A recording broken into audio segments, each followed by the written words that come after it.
দর্শক একটু ভালোভাবে লক্ষ্য করে দেখুন কি সুন্দরভাবে লোকটা মাছ ধরছে কাদার মধ্যে। এটা একটা ধানের জমি, আর এই ধানের জমিতে কাদা সরালেই সে কিন্তু মাছ পাচ্ছে। বেশ চমৎকার ব্যাপার। কিন্তু এই মাছগুলো সম্ভবত অনেকে তারাবাইম বলে, অনেকে গুতুম মাছ বলে, অনেকে গুচি মাছ বলে। অঞ্চল ভেদে নামগুলো আলাদা হয়। কাদার মধ্যেই থাকে এই মাছগুলো। তারপরে এইখানে দেখুন পানির স্রোত আসছে ব্রিজের নিচে। আর এই লোকটার মাছ ধরার পদ্ধতি দেখুন বেশ চমৎকার। সামনে সম্ভবত ওইখানে ব্যারিকেড দেওয়া আছে, আর এখানে মাছগুলো যেতে পারছে না, এখানে এসে আটকে যাচ্ছে। আর এই লোকটা সুন্দর করে মাছগুলো তুলে বস্তা বোঝাই করছে, বেশ দারুণ। তারপরে এই লোকটার দেখুন এখানে একটা জাল খ্যাপলা দিয়েছে। এই জালে এত পরিমাণ মাছ উঠবে, সম্ভবত ওনাকে আর পুরো মাস মাছ কিনে খেতে হবে না। দেখুন কি চমৎকার দৃশ্য। এই যে দেখুন এখন জালটা তুলবে, জালের ভেতরে কি পরিমাণ মাছ।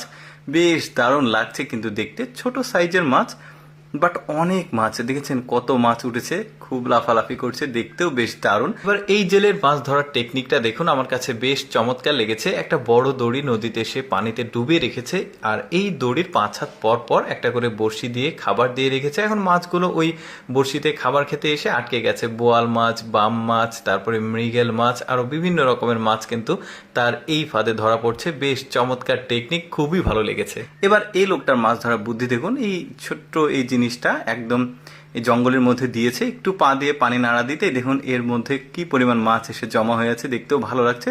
ছোট ছোট মাছ, সম্ভবত পুঁটির মাছ, বাট অনেক মাছ। বেশ দারুণ দৃশ্য কিন্তু। এরপরে এখানে দেখুন, এখানে বন্যার পানি আসছে। লোকটা একটা বাঁশের সঙ্গে নেট লাগিয়ে জাস্ট মাছগুলো ধরছে। বেশ দারুণ পদ্ধতি দেখুন।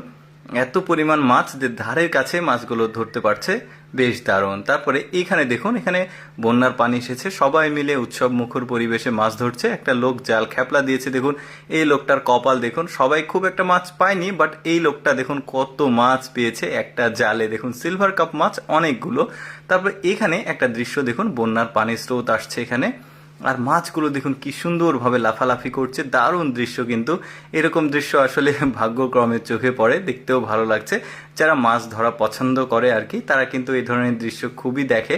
এই যে দেখুন এই লোকটা এখানে জাল খ্যাপলা দিয়েছে, দিয়ে এখানে দেখুন কি পরিমাণ মাছ। সম্ভবত এটা নদীর ধার হবে বা সমুদ্রের ধার হবে, একসঙ্গে অনেক মাছ উঠেছে।